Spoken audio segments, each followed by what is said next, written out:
afternoon. Welcome to the Pit Stop. It's a weekly racing show that looks back at last weekend's racing and ahead to all the action on the track coming up this weekend as well. I'm Stephen McCollum, your host here of this journey here, and I appreciate you joining us as well. Folks, last weekend at Talladega was so much fun, at least in my eyes, around NASCAR. Let's see if you agree with me as well.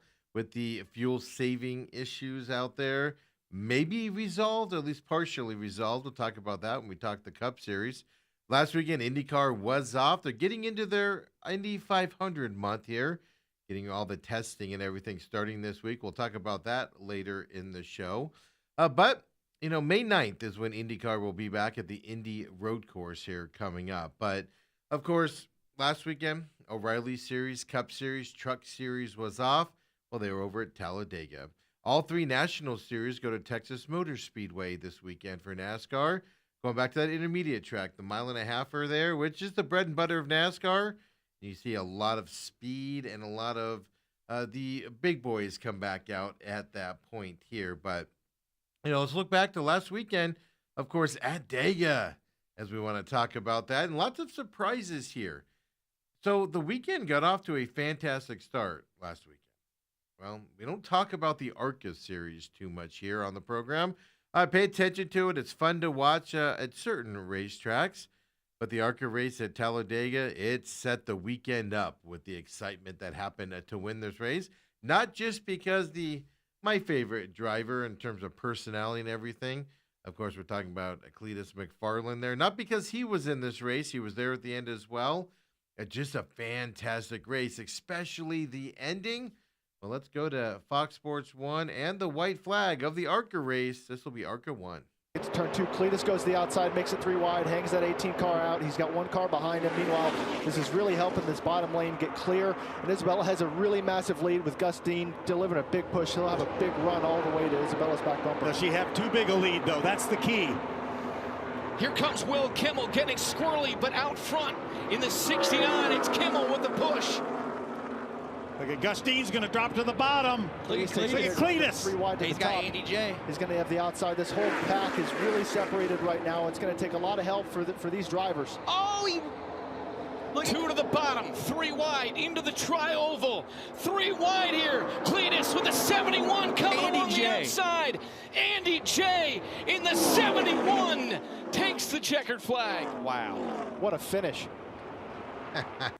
To say the least, what a finish there.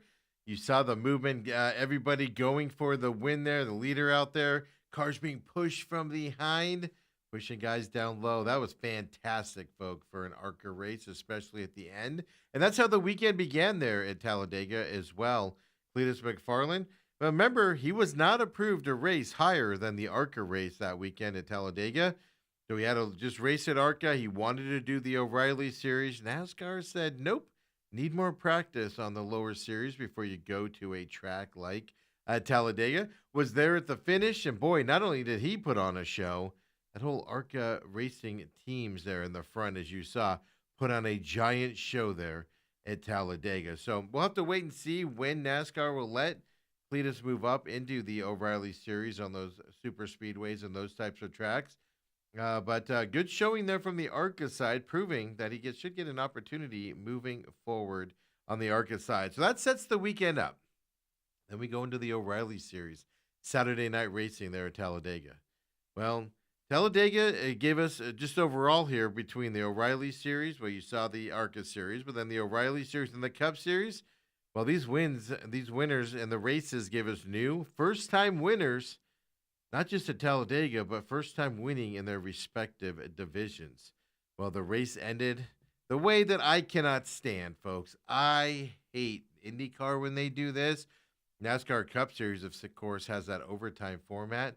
But under a yellow flag, cautions is when this O'Reilly Series ended. I can't stand it. Just leaves a bad taste in my mouth. Well, when it was all said and done, Corey Day claimed his first O'Reilly Series victory of his career. That was the third first-time winner in 11 races this season on the O'Reilly Series. Not just in the O'Reilly Series, the Cup Series, we're seeing some young guys coming up, sticking their head up here and getting some wins. By the way, on the O'Reilly Series, Sheldon Creed, and Solowich also getting in there for first-time winners as well. Corey Day only led the last lap in this race. He was just kind of hovering in the back there, able to get in the front as well. This O'Reilly race saw 38 lead changes, tied for fourth most in the O'Reilly Series history. 4 cautions.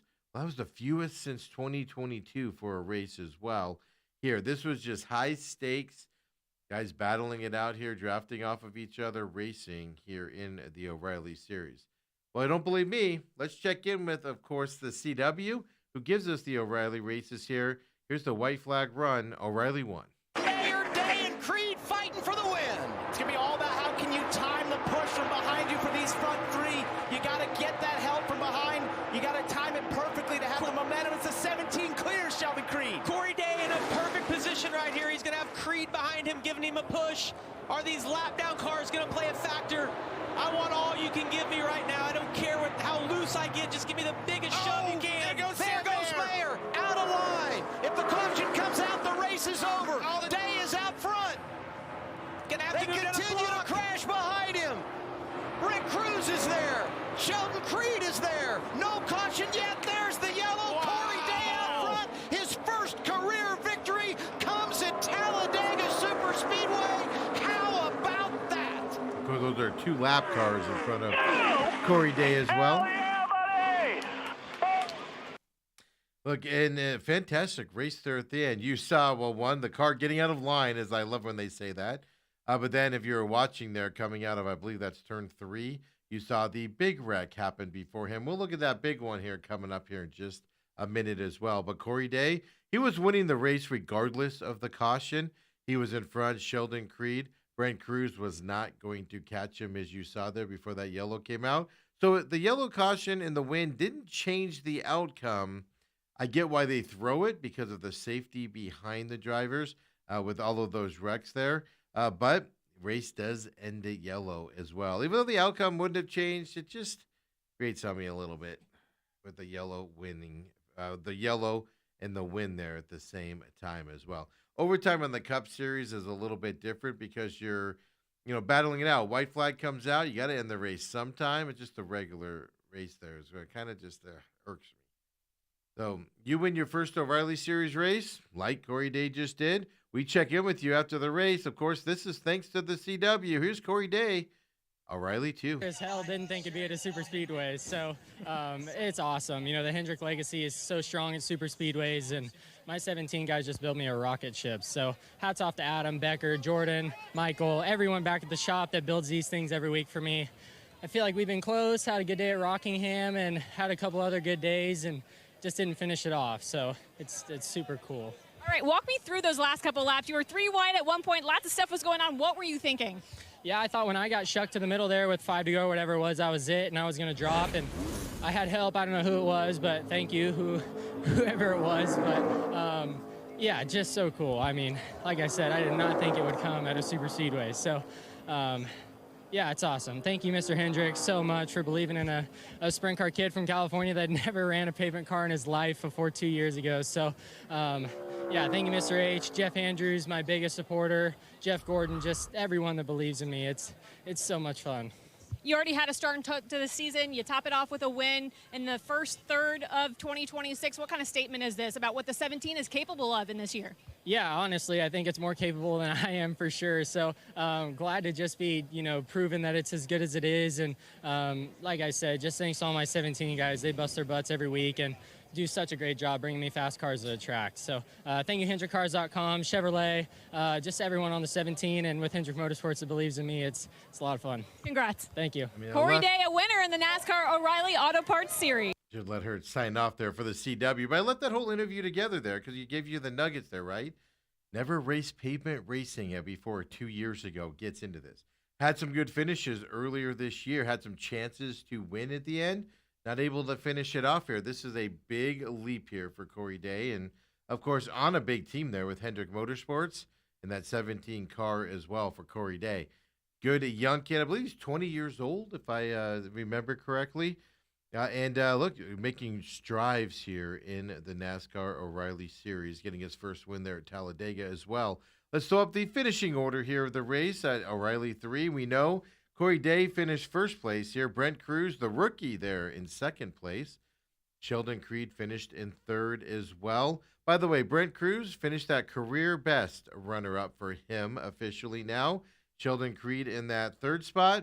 Well, he scored third there. It was a photo finish type finish. Him and Brent Cruz were battling it out there. Also, Sheldon Creed, was good enough to claim that $100,000 dash for cash incentive prize for his effort. If you remember, he won it last week also. Second week in a row, he's won that $100,000 cash for the dash as well. Then you got Sammy Smith in that fourth spot. Well, he races for JR Motorsports, Junior Motorsports out there. It was his fourth, basically his top 5 finish here in the fourth spot. It was extending a top 10 streak for Junior Motorsports to 68 races. Second best all time in the O'Reilly Series as well. So at least somebody has finished top 10 for 68 straight races for them. Then in the fifth spot, you got Jeremy Clements. And then you go down here, right? Jesse Love finished 7th. Well, he started on the pole position. He led the most laps here in this race, 37 of them. He was out front late. I thought he had a good chance to win this. Well, he went backwards with about 6 laps remaining. Not able to recover it all to get back in the sway of things coming up as well. So in terms of other big guys, Brandon Jones in 8th. Parker Retzlaff there in 9th as well for him. J.J. Yealy, 11th place finish here for him in his team. Fantastic finish for them. Austin Hill finished 13th. In terms of, like I said, playoff guys and guys we are paying attention to. Here as well, Carson Kvapil, 22nd place. Justin Allgaier, 23rd. Talk about them here in just a minute. Sam Mayer, you saw him get out of line there at the end on that last run. 25th place for him. You got Jeb Burton in 26th as well. William Swalwich, 28th place. Taylor Gray was that last week's winner, 29th there for Taylor Gray as well. Roger Caruth, 30th. Yes, not good finishes here for some of these guys as well. Tyler Ankrum there, 32nd place. To give you an idea where some of these guys finished at. Well, some controversy in this race as well. NASCAR said going into this Talladega race, do not impede the drivers as you're coming out of pit road. What that means is you come out of pit road, you have to get up to speed, stay below the line. Do not go above that line until you're up to speed and able to keep the speed. Do not pull up into the racetrack and slow down the guys coming up behind you. Well, lots of controversy here. Some question marks around it, but Carson Kvapil won stage 1. Justin Allgaier won stage 2, and both in the running here to win this race as well. Well, they both were unable to recover from a mid-race green flag penalty. That is that impeding is what they were called for. So this was in the final stage of racing. They pulled out. NASCAR said they impeded cars that were out on the racetrack coming around those corners. They weren't able to recover from that. I saw Justin Allgaier's comments afterwards on the race saying we didn't impede. They weren't clear on it. They'd said it in driver's instructions and everything. And it also sent the message to the Cup Series on Sunday. Do not impede the cars on the track when you're coming out of pit road. And, so they were punished for it. Cost them, right, as they did that mid-pack finish here for both of those guys here in this racetrack. 22nd for Kvapil, Justin Allgaier 23rd in this race. So controversy just meaning pulled out in front of them. They disagreed a little bit. I saw Allgaier's comments. I saw a lot of people on social media's comments on it as well. But they definitely pulled out a little bit early and made the guys slow down for that impeding side. Hey, let's look at those championship points for O'Reilly as well. O'Reilly 4, Justin Allgaier, even though he had that, finish a little farther down than he'd like, still leading the order here in the championship points. Sheldon Creed with his third place finish there, finished second, or in the second spot in the championship race. Jesse Love there also, third spot here as well. Corey Day making a run up the line here with that win for him, his first O'Reilly Series win, number 4 here in the positioning. Then Brandon Jones, Sammy Smith, Carson Kvapil, Austin Hill, Taylor Gray, who, of course, won his first race earlier last week as well, Parker Retzlaff, William Swalwich, and Roger Caruth, all on the inside of the playoff bubble. Now, it's a close here finish, right? Ryan C. can make up those 14 points on the outside first spot. Make those up pretty quickly. Sam Mayer, who you saw spin out at the end of this and spin out, right there, 27 points out. Brent Cruz, the young rookie there in the 15th spot here, 43 points out. And then Brendan Poole there on the 16th spot there on the outside looking in. But Brent Cruz has more runs like he did here. With the second place finish as a rookie, he's going to be in contention and fighting at least for a playoff spot coming up as well. So we showed you the white flag lap, right? And you saw, of course, 41 cars spin out. Get out of line is how they described it on the broadcast. Well, then if you were watching it there, right, as they were coming around out of the turn, you saw some guys behind them kind of get squirrely and start to wreck on that side. That was a big wreck behind them that caused that caution. As they threw that caution there and got eventually the Corey Day's win under the caution. Well, let's take a closer look at that here. The broadcaster on the CW went back and looked at it. Look at the carnage on these race cars that happened there, O'Reilly 5. In victory lane. Look at that run Sammy Smith had on the bottom, helping Brent Cruz. Harrison Burton, the back tires come off the ground. That's a huge, almost flush hit with the outside wall. Oh, Jeff Burton's car destroyed. Want to be a race car driver, folks? See, he got into the outside wall, a little bit, bogged me down. The separation of success and failure at Talladega Super Speedway is just razor thin, and the frustration. You know you had a chance. And Mayer thought it was taken away. Had the big slide coming off the corner, but he continued. I mean, they're not wrong. I mean, happens fast there at Talladega. Biggest race course out there in NASCAR circuits. You saw, right? You saw the slant of the car with that huge, ingress there on the front and back stretch there as well. You saw how much the cars get up on their side as they go around. Then you saw the hood just shoot up there. Things change quickly. On those big wrecks. But those guys were set up in line to have good finishes. Not able to get it done as those cars were wrecking there, of course, at the end of that race. Texas Motor Speedway is up this weekend here for the O'Reilly Series, all the NASCAR series coming up this weekend. We'll get you up to date on Texas later in the show, as we always do when we look ahead also coming up on the pit stop. Then, of course, after that, we go to Sunday, and you have the Cup Series racing there at Talladega as well. The trend so far, as we saw with ARCA and O'Reilly, the trend, well, it was fast, exciting, close finishes is what was the expectation going into this Cup race as well. Well, the expectations were met, folks. There was a lot of excitement in this race, a big pileup here as well we'll talk about coming up here, but the Cup Series race definitely delivered. Now, the interesting thing about this, they changed basically the areas where you race at in terms of, they went from long to short here in the stages.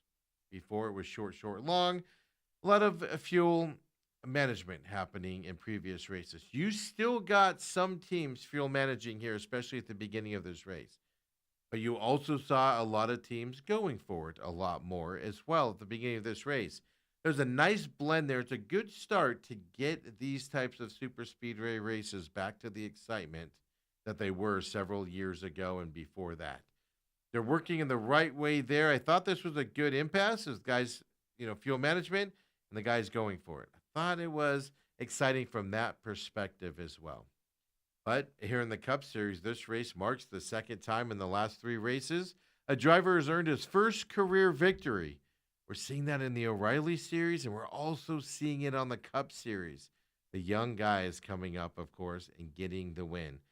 Well, matching the work of Joe Gibbs Racing and Ty Gibbs there 2 weeks ago at Bristol, Carson Hocever with Spire Motorsports gets his first race win on the Cup Series here there in Alabama. So, well, how exciting was this finish? Well, let's look at it here. White flag laps, Cup 1, please. Guys on the bottom aren't really connected, but that 3 car is going to get to the back bumper of the 48. The 9's going to create another situation, but it's outside. He's coming on him. Long ways to the start-finish line still. Hocevar edging up on the bottom. They're 3 wide. Priest, contact, 4 cars into the wall. Leaders coming to the line. Number 13, first-time winner, Carson Hocevar.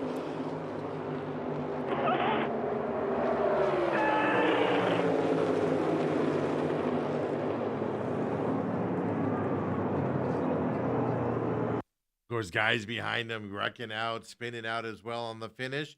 Now, a little bit less excitement here with this win because of that big wreck we'll talk about here coming up as well. But just Talladega to push to win it. It's a special race to win. Look at that. Carson Hocevar getting that out there as well.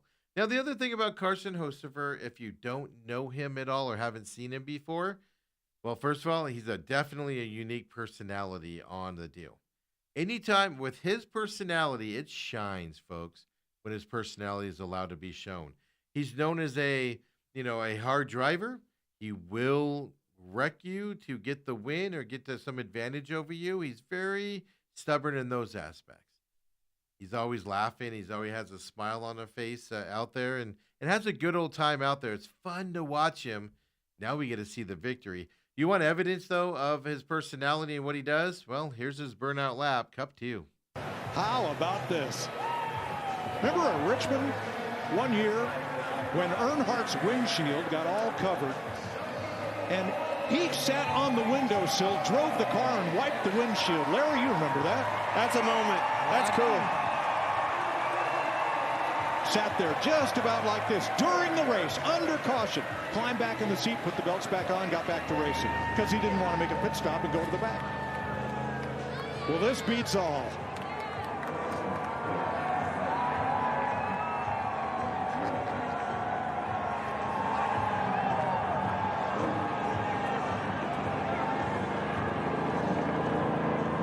Giving his tribute to the fans. Sitting outside, folks, there's nobody else driving that thing. He's just controlling that as he goes down there. Eventually here, he puts it up against the wall and, does a little mini burnout there against the wall as well. Something you've never seen before in NASCAR. You heard them talking about some other incidences, some different situation. Carson Hocevar is good for this sport, both on the track with his abrasiveness, I guess we can say, and his aggressiveness on the track. As I said, Carson Hocevar to me is what Ross Chastain was early in his career. Now, Ross Chastain has settled down a lot over the last few years, hasn't won as much as well. Hopefully, Carson Hocevar can keep that edge here as he continues on in his NASCAR career with Spire Motorsports and not kind of hit the wall there like Ross Chastain has as well going on. Look, you win your first NASCAR Cup race. I watched this whole press conference. Like I said, this is a different personality, not as... he's still buttoned down. He's still professional, but he also shows a lot of emotion out there.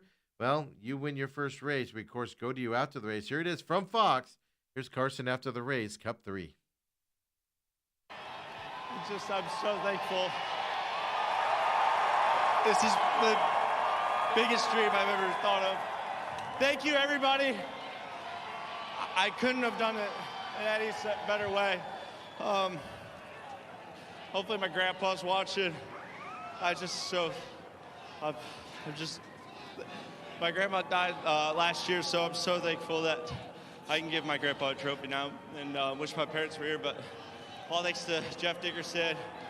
We rode the dead day today, that's for sure. And, I got to wear some heat waves. Everybody's here. I mean, just unbelievable. I'm just so thankful. Thank you. I mean, you just see the raw emotion on these young guys' faces as they win, either on the O'Reilly Series or the Cup Series. Ty Gibbs, right? His first win on the Cup Series a couple of weeks ago at Bristol. Just the emotion these guys ride here with these wins. And we're seeing a youth movement right now in NASCAR, especially, not necessarily overall, but we're seeing them kind of, as I use the phrase, pop up their heads a little bit and show they're on their way to a lot of these aging veterans out there. Well, Carson Hocevar did lead 19 of the final 37 laps.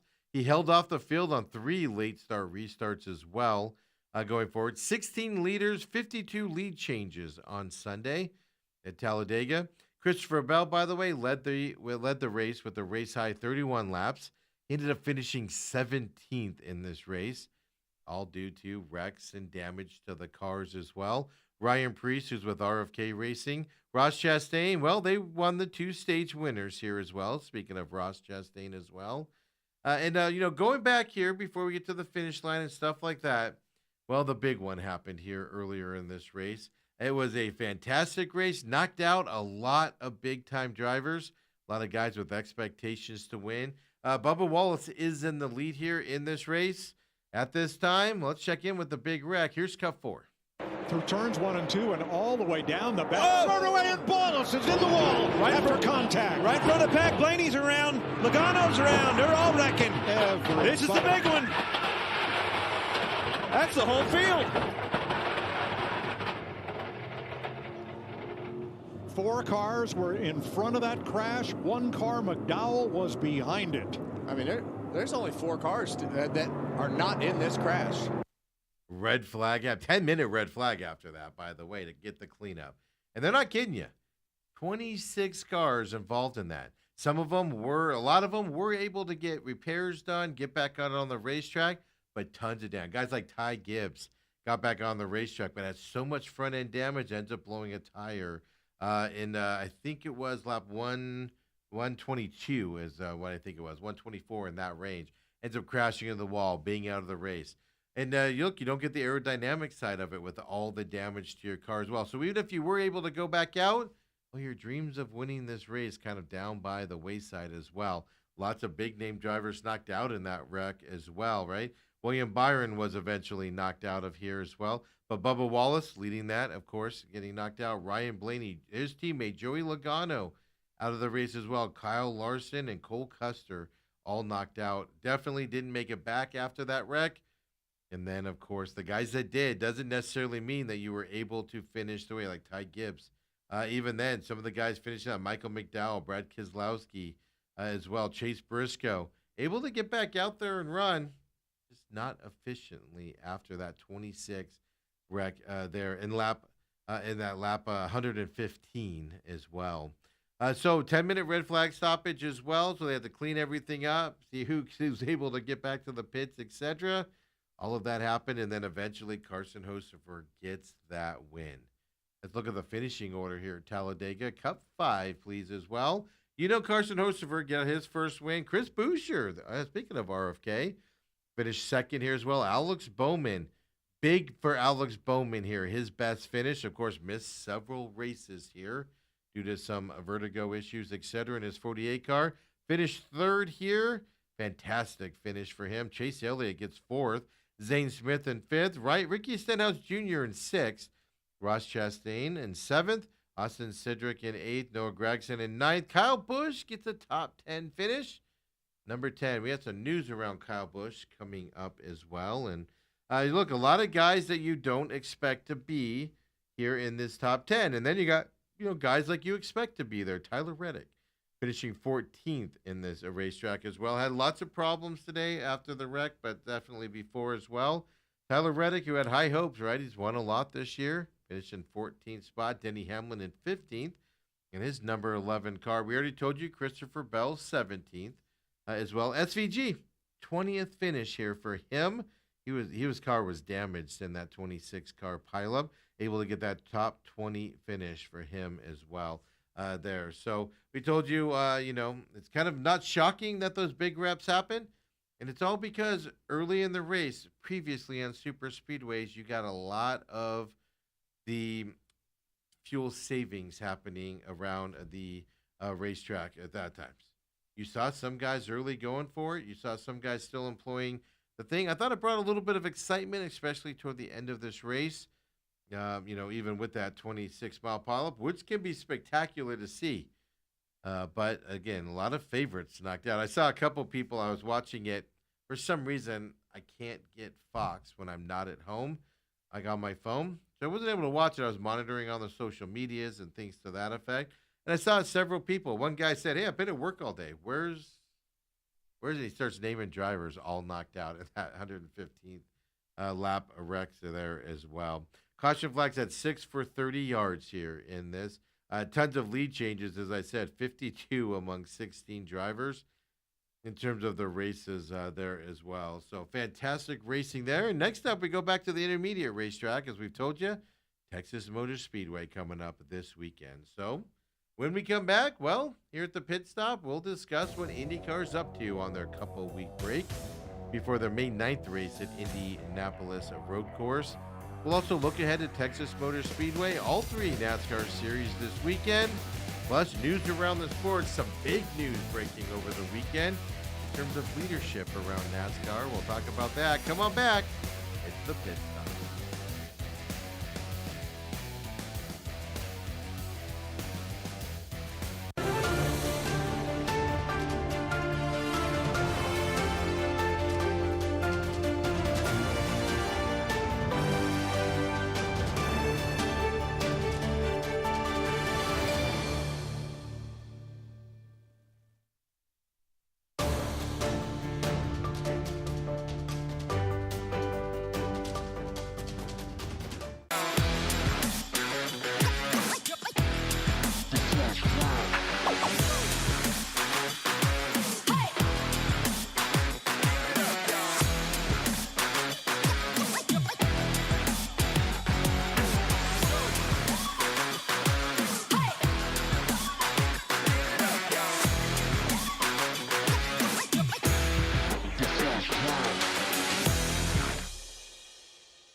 The Pit Stop, a weekly show where we look back at the racing around IndyCar and NASCAR, and of course, forward, I should say, here to this weekend's racing as well.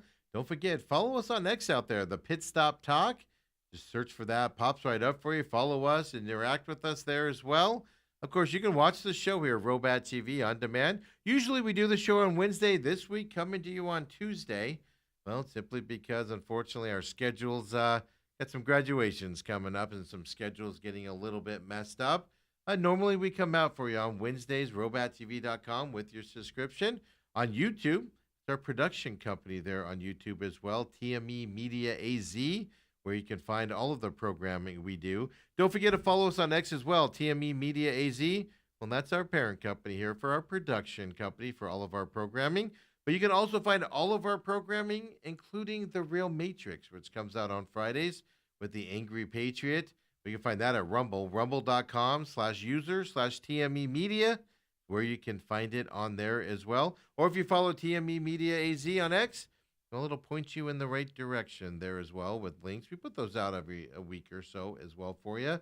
Of course, you can also catch us here on the Pit Stop, your favorite podcast system. Just search the Pit Stop with Steven. Search the Pit Stop Talk, and both will come up for you there. You can listen to it for those of you who'd rather listen in podcast form as well. Of course, all of our programming's out there on the YouTube and Rumble sites as well, so come and join us. Don't forget to follow and like and subscribe them as well, and see when we're live with programming, etc.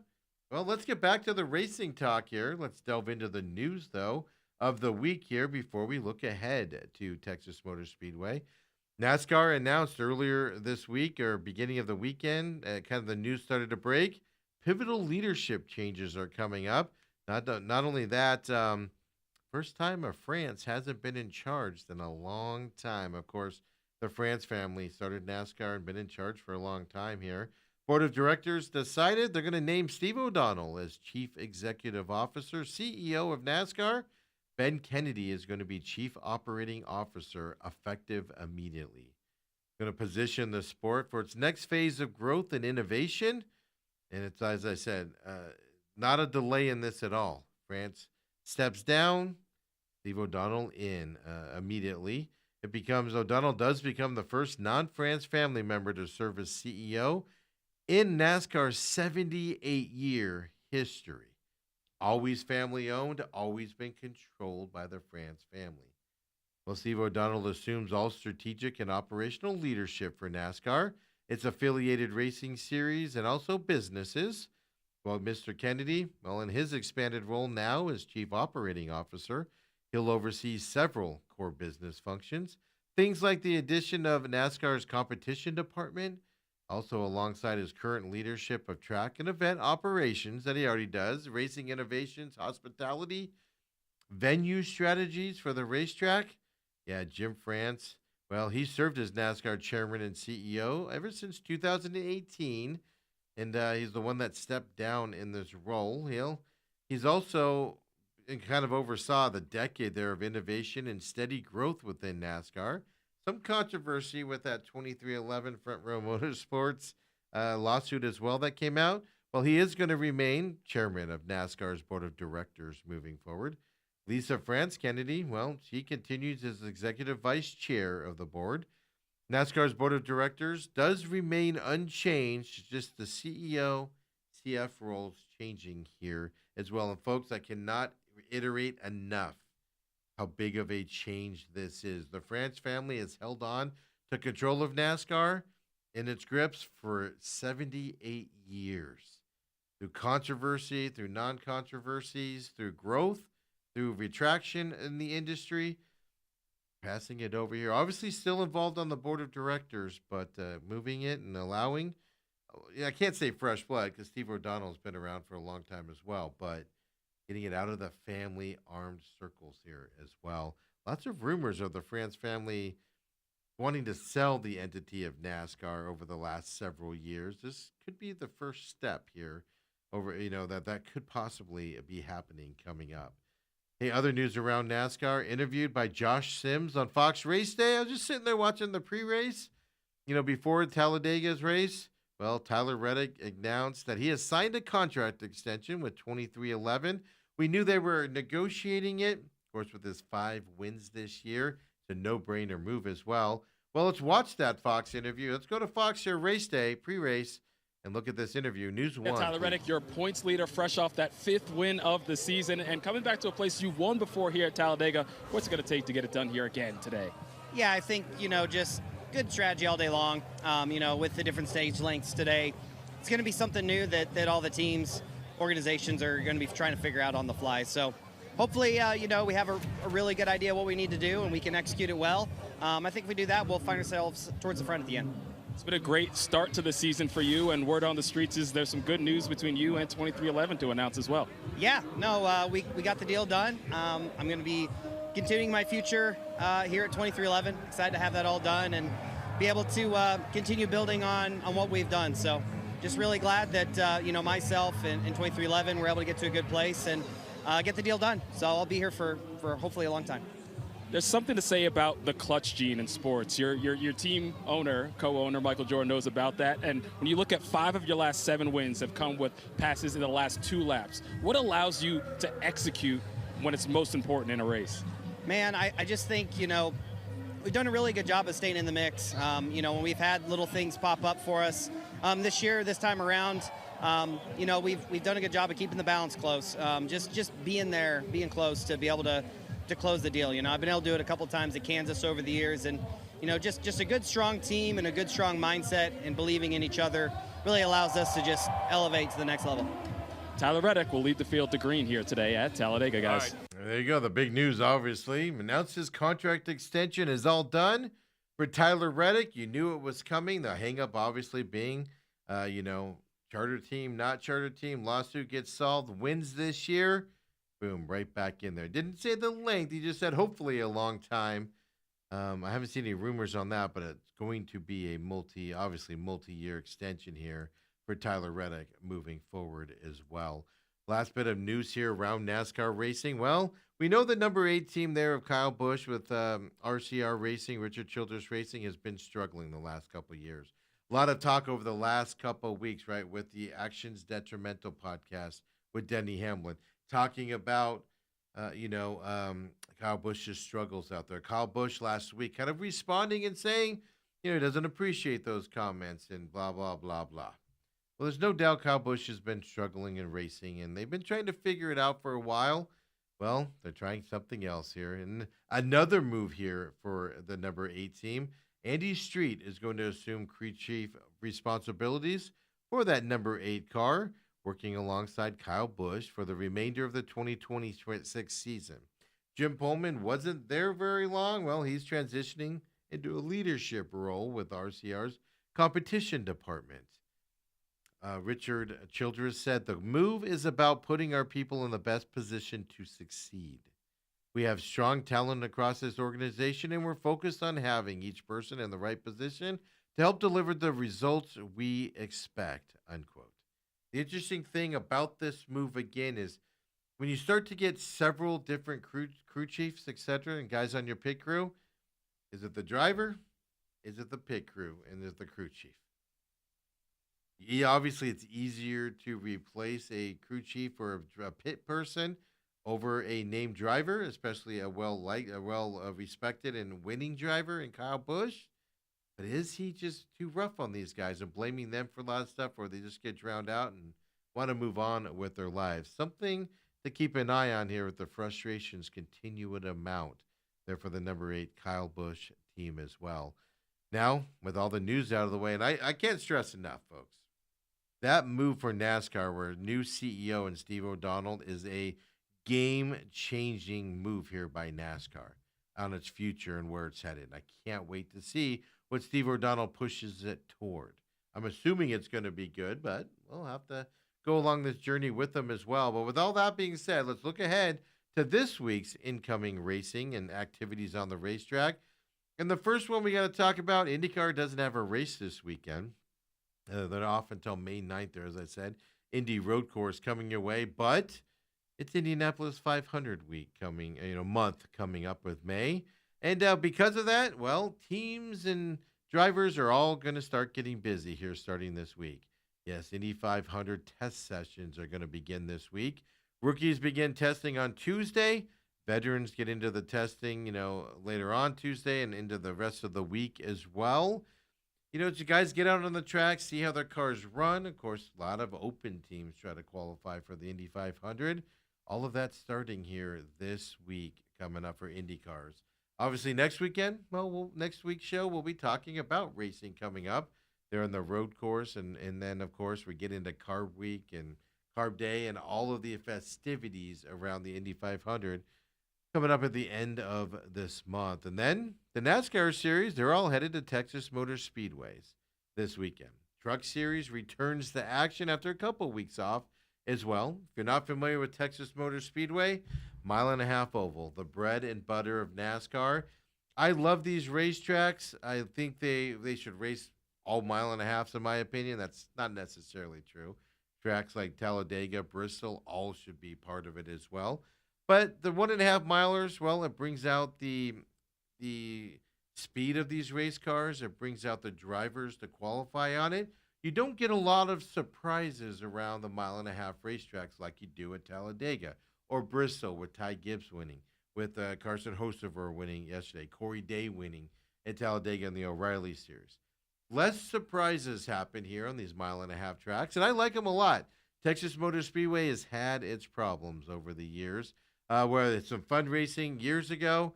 Then they started messing with the track, putting down some elements onto it and slowing down the race, limiting passing, etc. Well, it might be back here with last year's racing. We'll have to see if it continues going into this weekend as well. But the Truck Series comebacks on this racetrack. When there's a couple of weeks off for the Truck Series and things, you got to kind of question how that off time is going to lead into racing coming up. Practice and qualifying, well, that'll be our first idea of what's happening here with these truck guys as they get back on the racetrack. Well, this Friday, 2:30 to 4:30 p.m. Eastern Time, so that's 11:30 a.m. to 1:30 p.m. here in Phoenix or on the West Coast. We, of course, record this show here in Phoenix as well. Then the race is Friday night. Night race here for the Truck Series, 8 p.m. Eastern, 5 p.m. here on the West Coast. Of course, FS1 brings us the Truck Series race coming up. Now, some big boys from the Cup Series coming down into the truck race, and one of them's an overwhelming favorite going into this race, and he is right as he should be. We just got done talking about him and getting a new crew chief there in the Cup Series. Well, Kyle Busch is running in the truck race this weekend in Texas Speedway Friday night. He's going to be running for Spire Motorsports and their truck team. He's a huge favorite to win. I think I saw a plus 250 up there as well. Well, it shouldn't be a surprise. He's the winningest driver in the Truck Series history. We generally here on this program don't pick the overwhelming favorite that comes down from another series, specifically Cup to Truck. They generally win these races. So we're just going to assume Kyle Busch is going to win. But what I want to pay attention to and what we do, let's talk about the Truck Series driver and the best one that'll win here as well, right? You have all those typical guys, Gio Ruggiero in this race. Can he get up there and get a win? I picked this gentleman that I'm going to pick a couple times here. He's fantastic on the mile-and-a-halfers. I think he's going to be fantastic here this weekend as well. I'm going Ty Majeski this weekend, going to get the win here in the Truck Series. And like I said, if he doesn't win it, he'll be the top Truck Series professional all-series driver to win, because Kyle Busch is winning this race and most likely trajectory here this weekend. Ty Majeski is who I'm going with on the Truck Series. There's nothing to tell you about the Texas Motor Speedway racetrack other than, are they going to put agents down on the track? We'll see. Are we going to open up lanes on this track to where guys are going to want to stay at the bottom for racing? We'll see. But this is your typical mile-and-a-half racetrack, similar to Kansas, where we saw just a couple weeks ago. In Las Vegas, going to be speed. Some green flag pit stops are going to come into play here as well, depending on accidents. A lot of green laps this weekend. Will there be a ton of passing? Well, we'll have to wait and see on that. I'm not protecting a ton of passing this weekend. It's all about qualifying, get in the front, pit crew not doing some dastardly thing to get up there and win these races. Ty Majeski in the Truck Series. Then the O'Reilly Series practice also on Friday, 5 to 5:50 p.m. Eastern Time, so that's 2 to 2:50 p.m. over here on the West Coast.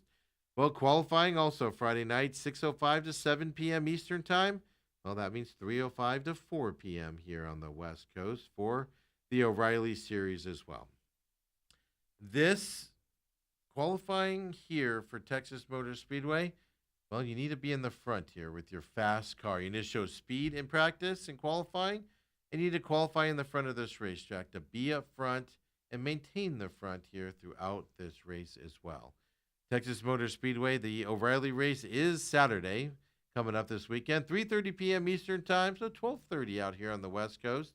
It's on the CW, always on the CW. The CW broadcasting has gotten so much better this year. I believe so. I love using their clips. I love watching their clips and watching the races there on their programs as well. So what's going to happen here in the O'Reilly Series? Well, you got a couple seasoned veterans coming down into the O'Reilly Series from the Cup Series. One of them dominated this O'Reilly Series last year, and that's Connor Zilic coming down from the Cup Series.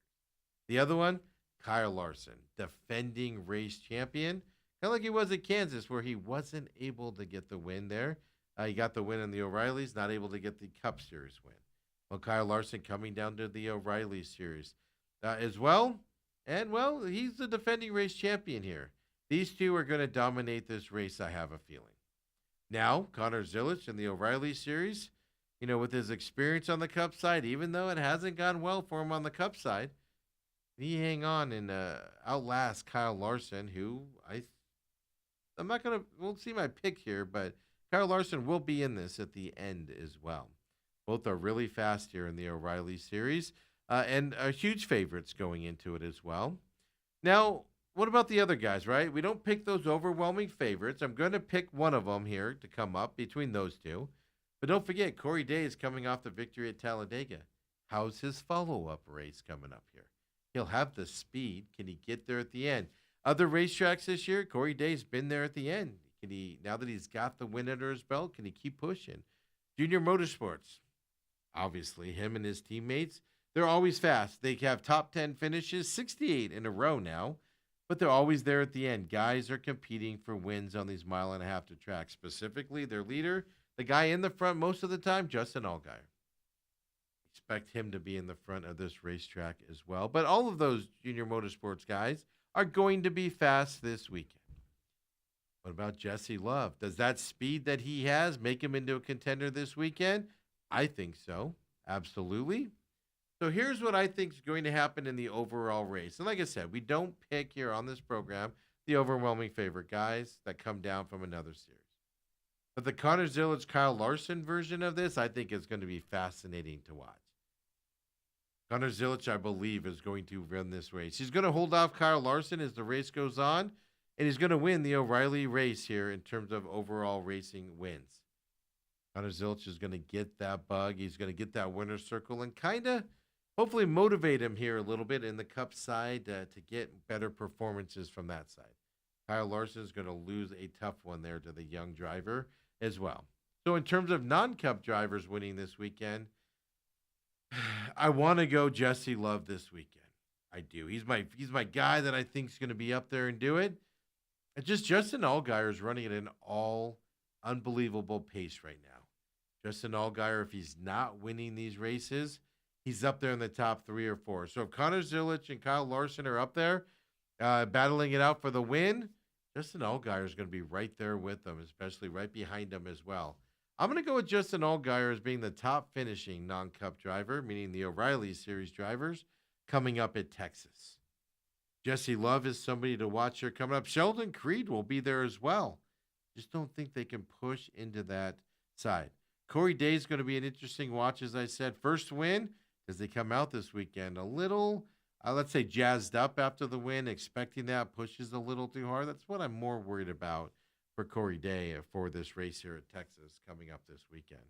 Then, of course, the Cup Series gets underway. Practice and qualifying for the Cup Series is on Saturday, 12:30 to 2:30 p.m. Eastern Time.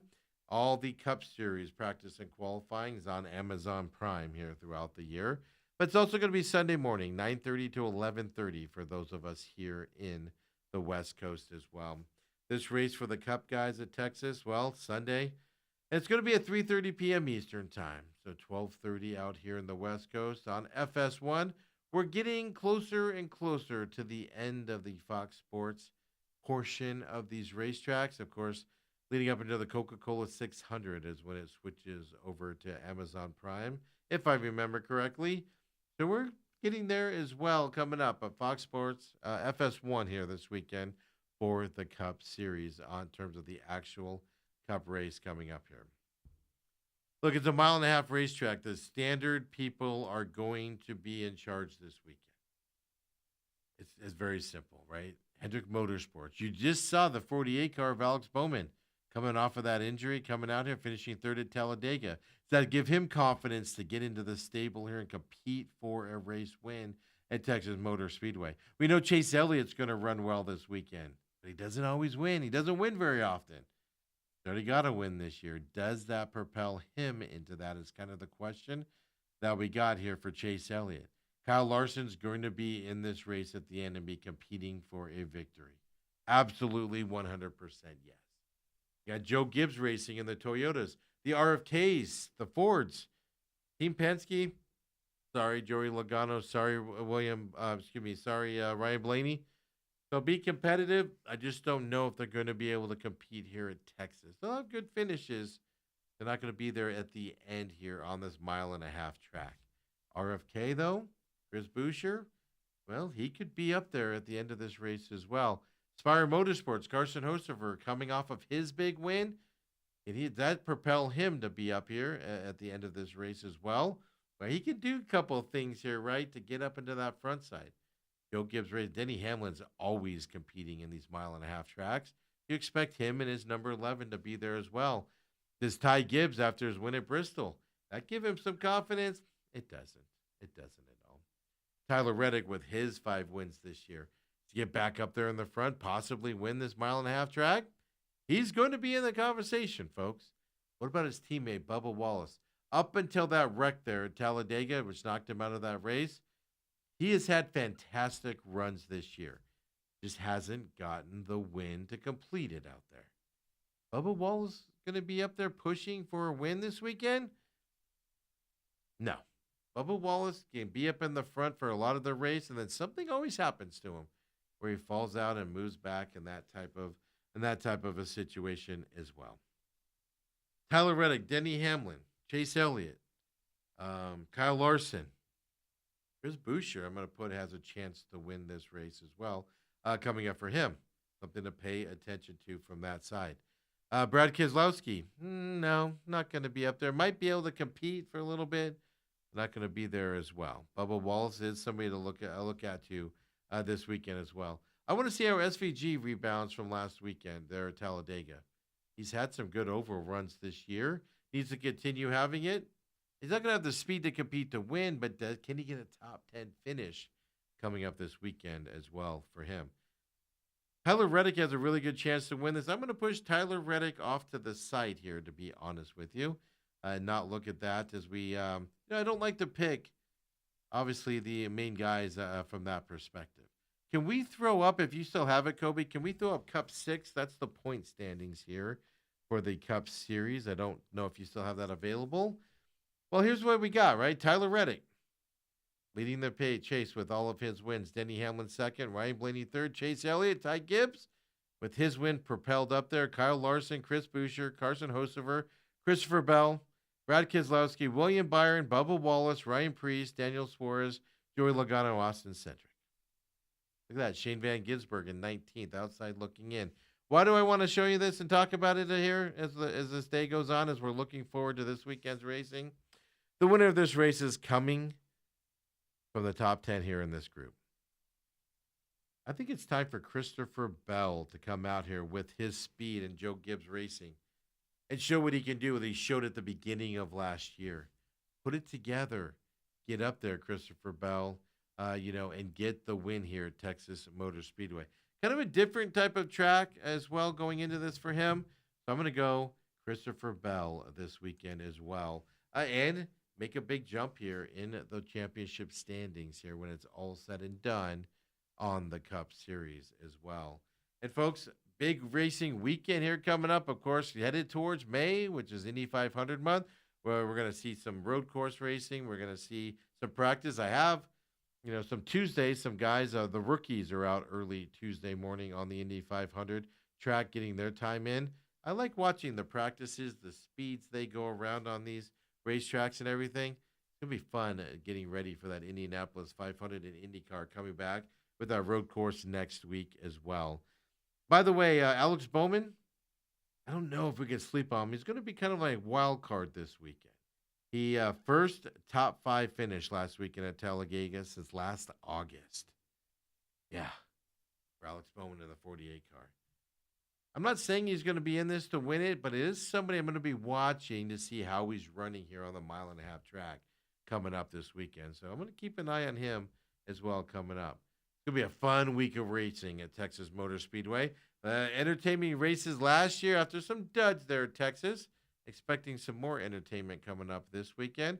Of course, next week we'll be back here at the pit stop. We'll look back at Texas and ahead to a racing moving forward with the IndyCar race and where NASCAR goes after that. Come and join us next week, folks, here on the pit stop.